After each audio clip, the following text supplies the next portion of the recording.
In ancient India, nearly 3,000 years ago, a young ascetic named Nachiketa stood before Yama, the Lord of Death. According to the Katha Upanishad, Nachiketa had been sent to death's realm by his own father in a moment of anger. Upon arriving, he waited patiently for 3 days until Yama returned. Impressed by the boy's patience and determination, Yama offered him 3 boons. For his third and final wish, Nachiketa asked the most profound question. When a person dies, some say they exist and others say they do not. I want you to tell me the truth about what happens after death. At first, even the Lord of Death himself tried to dissuade Nachiketa from this question, offering him wealth, long life, and earthly pleasures instead. But Nachiketa persisted, and eventually Yama relented, revealing to him the secrets of what lies beyond death.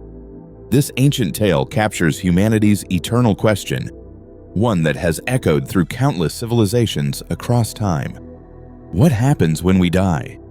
The question of what happens after death haunts us all. Throughout history, across countless cultures and civilizations, humans have pondered what awaits beyond the threshold of mortality. More than half of humanity holds firm to the belief that death is not the final chapter of our existence, that something of us continues on. Mainstream academic thought, particularly in secular circles, often dismisses these beliefs as merely wishful thinking, born from our innate fear of extinction and our inability to truly comprehend the end of conscious experience. I too have struggled with imagining how this vast cosmos could be structured in a way that preserves consciousness beyond death. Like many of you watching, I have questioned the conventional religious narratives, yet remained unconvinced that science has fully explained the mystery of death. Despite not adhering to any organized religion, I cannot dismiss the possibility that consciousness might transcend physical death. Reality, after all, remains profoundly mysterious despite our scientific progress. Consider that respected philosophers and scientists have proposed that our entire reality might be a simulation created by an advanced civilization for purposes beyond our comprehension. If this were true, it would completely transform our understanding of what might happen when we die. Many point to near-death experiences, apparent reincarnation cases, and various paranormal phenomena as potential evidence for the survival of consciousness. While these accounts are fascinating, they remain controversial and inconclusive in scientific circles. What ultimately convinced me that consciousness persists beyond death was not any paranormal phenomenon or religious teaching, but rather a compelling philosophical argument I encountered during my studies in philosophy. This argument, which we will explore today, appears to demonstrate that consciousness itself is immortal, that death as a final end to experience is an illusion, and that following physical death, we should expect not oblivion, but a continuation of conscious experience, albeit in forms different from our current identity. This view, initially articulated by philosopher Thomas Clark, resembles a form of impersonal reincarnation and represents, I believe, the minimum we should expect to experience after death. Remarkably, this perspective does not depend on exotic theories of consciousness or supernatural beliefs. It would hold true even in a purely physical universe, governed by unconscious physical laws. While I personally believe consciousness may be more fundamental than current materialist science acknowledges, I find it fascinating that even without such assumptions, a powerful argument for the survival of consciousness emerges. It is this argument, with its profound implications for how we understand both life and death, that we will explore today. As mentioned, this philosophical insight comes from Thomas Clark, particularly in his essay titled Death, Nothingness, and Subjectivity. Clark begins by identifying a common error made by secular thinkers when they contemplate death. Many assume that if death is truly the end of individual experience, then the dying person should anticipate being cast into an eternal nothingness at the moment of death. Clark notes that many secular thinkers have replaced religious concepts of heaven and hell with the notion of nothingness, as if nothingness were itself a positive state that one experiences after death. The error, as Clark points out, is to reify nothing, make it a positive condition or quality, for example of blackness, and then place the individual in it after death, so that we somehow fall into nothingness, to remain there eternally. This logical fallacy was recognized over 2 millennia ago by the Greek philosopher Epicurus, who wrote, "Death is nothing to us. When we exist, death is not. And when death exists, we are not." When we dispense with this flawed conception of nothingness as a state we experience after death, a counterintuitive picture emerges, offering a new understanding of immortality. To grasp Clark's argument for the immortality of consciousness, we must first understand a fundamental truth about conscious beings, what he calls personal subjective continuity. This refers to the fact that as conscious beings, we experience our entire lives as one uninterrupted sequence of experience.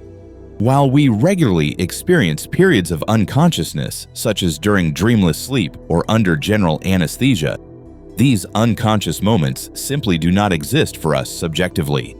This creates our personal subjective continuity, in which our awareness bridges all gaps, and our entire lives exist to us as one continuous stream of consciousness. As Clark observes, it is our nature as conscious beings that we always exist to ourselves.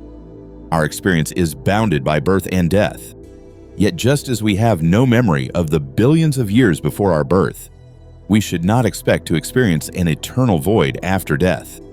Instead, Clark argues that death will not be the end of experience. To understand why, let me present a thought experiment adapted from Clark's essay. Imagine a world where medical technology allows people to undergo a procedure called LifePause. During LifePause, a person's consciousness is temporarily halted while advanced surgical procedures take place. This technology enables not only the suspension of awareness, but also allows for customization of memories, personality traits, and even physical appearance. Now meet our protagonist, Maya. Feeling dissatisfied with her life, Maya decides to undergo LifePause and gives the technicians permission to make whatever changes they deem appropriate to her mind and body. Before the procedure, we have Maya Classic. After the transformation, there are 2 possible outcomes. In the first scenario, Maya emerges as Maya 2.0. Here, the changes made during LifePause are moderate. Maya 2.0 wakes up with a subtly refined version of her original characteristics. Perhaps her personality has been slightly adjusted, or she has some new preferences. For example, Maya 2.0 might discover she now enjoys classical music, whereas Maya Classic had preferred rock. From Maya 2.0's perspective, the transformation feels like a seamless continuation of the same conscious journey through life. In the second scenario, the LifePause procedure creates Maya Reborn. In this case, LifePause introduces radical alterations. Maya Reborn awakens with significant changes, perhaps an entirely different personality, different memories, and even a different physical appearance. Yet despite these dramatic differences, the subjective experience remains unbroken. From Maya Classic to Maya Reborn, there is no perceived gap or interruption in consciousness. Maya Reborn is vastly different from Maya Classic, yet it nonetheless feels to her as though she has always existed. Whether Maya emerges as the moderately altered Maya 2.0 or the radically transformed Maya Reborn, the key insight is that subjectively, the thread of awareness persists without interruption. Now let us consider a final scenario. Instead of undergoing LifePause, Maya dies in an accident on her way to the clinic. Later, a new consciousness emerges elsewhere in the universe, entirely unrelated to Maya in any causal sense. We will call this new consciousness Maya Renewed. Here we arrive at the surprising truth. From a subjective perspective, there is no difference between what occurs in the LifePause procedure and the subjective continuity between these distant conscious beings. Just as with LifePause, the transition from Maya Classic to Maya Renewed does not entail a subjective gap. There is no experiential void, no first-hand encounter with nothingness. Instead, just as in the other scenarios, there is a seamless transition from one subjective state to another, even if memories, personality, and physical form vastly differ. We simply always exist as this generic subjectivity, wherever and whenever it arises in the universe. When we truly recognize that every Maya is the same identity, the implications are profound. Maya is everyone in every scenario. Maya is you watching this video right now. The key insight is that death and birth can be seen as identical to what occurs in the LifePause scenario. And indeed, it is the same as what occurs between every conscious moment of our lives. As Clarke writes, even if all centers of awareness were extinguished, and the next conscious creature appeared millions of years hence, perhaps in a galaxy far, far away, there would still be no subjective interregnum. Subjectivity would jump that objective gap just as easily as it jumps the gap from our last experience before sleep to the first upon awakening. All the boring eons that pass without the existence of a subject will be irrelevant for the subject that comes into being, nor will they count as nothingness for all the conscious entities which ceased to exist. Subjectivity, awareness, consciousness, experience, whatever we call it, never stops arising as far as it is concerned. The thought experiment reveals that what we truly are, our enduring identity, is consciousness itself, or what Clarke calls generic subjectivity. We should clarify that this differs from traditional reincarnation, in which your specific consciousness will, after death, suddenly find itself inhabiting a new being. Instead, the continuum of consciousness transcends individual identity. It is more accurate to say that you continue as consciousness itself. And while this may sound like a familiar platitude, the thought experiment shows just how intimately we share in the subjective identity with all conscious beings. Reflecting on Clarke's argument, neuroscientist Sam Harris remarks, "The birth of any conscious being after your death is in some sense deeply analogous to your own rebirth. Given your identity as consciousness, your survival of death is more or less assured as long as consciousness persists anywhere." Both Clarke and Harris suggest that this view of continued consciousness beyond death offers comfort to those who fear the end of life. Yet others might find discomfort in the idea that all conscious experiences throughout reality are, in a profound sense, our own. Consider all of the conscious experiences taking place in the natural world, both beautiful and terrifying, or alien forms of mind that might emerge in the future, or in distant corners of the cosmos. As consciousness, ours is the experience of the most serene enlightenment, as well as all actual experiences of terrible suffering, loss, and frustrated desires. Several philosophers have argued that our primary identity is consciousness, and that this fact carries profound ethical implications. In his thought-provoking book, You Are Them, philosopher Magnus Vinding challenges readers by asking, why are you the same person when you wake up in the morning as the you who went to sleep the night before? Why don't you instead wake up as a scared rabbit in a dark forest in the middle of the night? Well, who says that you don't? This perspective resonates with both ancient wisdom traditions and contemporary philosophical ideas. One such idea is open individualism, proposed by philosopher Daniel Kolak. According to open individualism, there exists only one numerically identical subject who is everyone at all times. In this view, there isn't a distinct entity that owns first-person experiences. Instead, wherever there is awareness, there is you. Every conscious being that has ever existed or will exist is experienced by the same principle of awareness. By analogy, we can think of this awareness principle as similar to the process of nuclear fusion taking place in stars. There are trillions of stars in the universe, all powered by nuclear fusion, but we don't say there are billions of nuclear fusions. Rather, it is more accurate to say there is just one process of nuclear fusion which powers all stars in existence. Similarly, there is just one principle of awareness that underlies the countless minds in existence. In this view, there is no separate self or soul navigating through experiences. There is only consciousness, experiencing itself in an innumerable variety of forms. Whether we live in a purely physical universe or not, consciousness by its nature transcends individuality and binds us in a shared, continuous experience of existence. The New Age slogan, "We are all one," is often accompanied by naive platitudes of peace and love. In truth, facing the unfettered reality of consciousness as our primary identity is deeply sobering. We see that there is, in truth, no escape for conscious beings, regardless of their circumstances.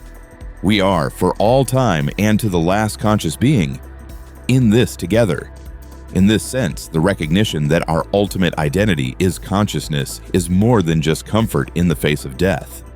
It is an ethical revelation.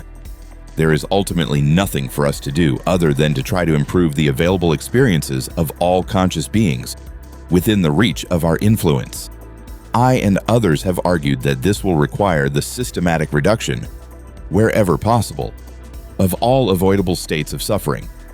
Another, perhaps secondary imperative, is the general facilitation of conscious states which all beings might consider worth having, such as happiness, joy, and bliss. This emerging view profoundly challenges many of our human norms and practices. For example, it negates all rationale for retributive punishment, or what we might call violence to consciousness. Speciesism, outgroup aggression, and selfish prejudice are seen for what they are, a product of mistaken identity. Death is not an escape from reality. Instead, dying, as Clark writes, is more accurately seen more like the radical refreshment of subjectivity than its extinction. In the end, we are that part of reality that becomes aware of its existence. For better or worse, we are truly immortal. We can experience death, but only as an abstraction, from the outside. But it is an illusion. There is no life after death, because there is no death in the way we commonly understand it. When we look deeply into the nature of consciousness and identity, we find that the boundary between self and other dissolves. The Upanishads, those ancient Indian texts that began our journey with Nachiketa, express this insight in the phrase "Tattvam asi," or "You are that." You are not merely connected to the universal consciousness, you are it, experiencing itself through the particular lens of your current form. When this form dissolves, consciousness continues uninterrupted, experiencing itself through other forms. This understanding does not diminish the uniqueness and value of each individual life. Rather, it places each life within a greater context, a tapestry of experience that extends beyond the boundaries of birth and death. Your particular configuration of memories, personality traits, and experiences creates a unique expression of consciousness, one that has never existed before and will never exist again in exactly the same way. This uniqueness is precious and worthy of celebration. Yet beneath this uniqueness lies a shared identity, a fundamental unity that transcends all distinctions. This is not merely a poetic metaphor, but as we have seen, a logical conclusion drawn from the nature of subjective experience itself. The boundaries that seem to separate us are constructions of the mind, useful for navigating the physical world, but ultimately not defining our deepest reality. You might notice that this perspective resolves many of the paradoxes and contradictions that plague our thinking about death. It explains why death seems simultaneously like both everything and nothing, why it appears to be both the most significant event in a life, and yet, from another perspective, merely a transition with no absolute finality. It reconciles our intuition that something of us continues beyond death with the scientific evidence of the dependency of consciousness on the physical brain. As you contemplate this view of immortal consciousness, you may find it challenges your understanding of personal identity and perhaps even your ethical frameworks. It invites a broader, more inclusive sense of self, one that extends compassion and care to all conscious beings as expressions of the same underlying awareness as that you experience as I. This is not a call to abandon your individual concerns and responsibilities, but to situate them within a larger context of universal interconnection. What does this mean for how we should live? If we are all manifestations of the same consciousness, if death is not the end but a transition, how should this inform our choices? Perhaps it suggests that what matters most is not how long we live or how much we accumulate, but rather the quality of consciousness we cultivate and contribute to the whole. Perhaps it means that every act of reducing suffering and promoting well-being in any conscious being is, in the deepest sense, an act of self-care. The philosopher Arthur Schopenhauer, influenced by Eastern thought, concluded that compassion arises naturally when we recognize the unity of all consciousness. He wrote, "My own true inner being actually exists in every living creature as truly and immediately as known to my consciousness only in myself." This insight, which can be arrived at through both contemplative practice and philosophical reasoning, has the power to transform how we relate to each other and to all sentient life. The immortality of consciousness does not mean that we should be careless with our lives or indifferent to death. Each life remains a unique and irreplaceable expression of the universal consciousness, and its premature ending is still a loss.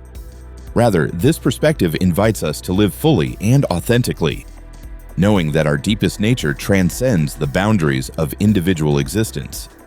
As you go through your day after watching this video, I invite you to experiment with this perspective. Try seeing others not as separate entities, but as different manifestations of the same consciousness that you experience as yourself. Notice how this shift in perception affects your interactions and your emotional responses. You might find that it spontaneously evokes greater empathy and reduces reactivity to perceived threats or offenses. In conclusion, the philosophical proof of life after death does not rely on supernatural claims or religious doctrines, but on a clear-eyed examination of the nature of consciousness itself. The continuity of subjective experience across all conscious beings suggests that consciousness itself is immortal, even if individual forms come and go. This is not a speculative belief, but a logical conclusion derived from the nature of subjective experience. In the words of the Bhagavad Gita, another ancient Indian text, "Never was there a time when I did not exist, nor you, nor all these kings, nor in the future shall any of us cease to be, not because we possess eternal souls in the traditional sense, but because what we truly are is consciousness itself, which continues uninterrupted across all apparent boundaries of time, space, and individual identity." The question that Nachiketa posed to Yama at the beginning of our journey has led us not to comforting myths or terrifying voids, but to a profound truth about the nature of consciousness and identity. Death is not an end, but a transition, not an abyss, but a doorway. And on the other side is not nothingness, but simply more of what has always been, consciousness experiencing itself in ever new forms. What do you think about this perspective on consciousness and immortality? Do you find it comforting, challenging, or perhaps both? Share your thoughts in the comments below. If you found this exploration valuable, please consider supporting this channel by liking, subscribing, and sharing this video with others who might appreciate these ideas. Until next time, remember that in the deepest sense, we are all in this together, not just for this lifetime, but for all eternity.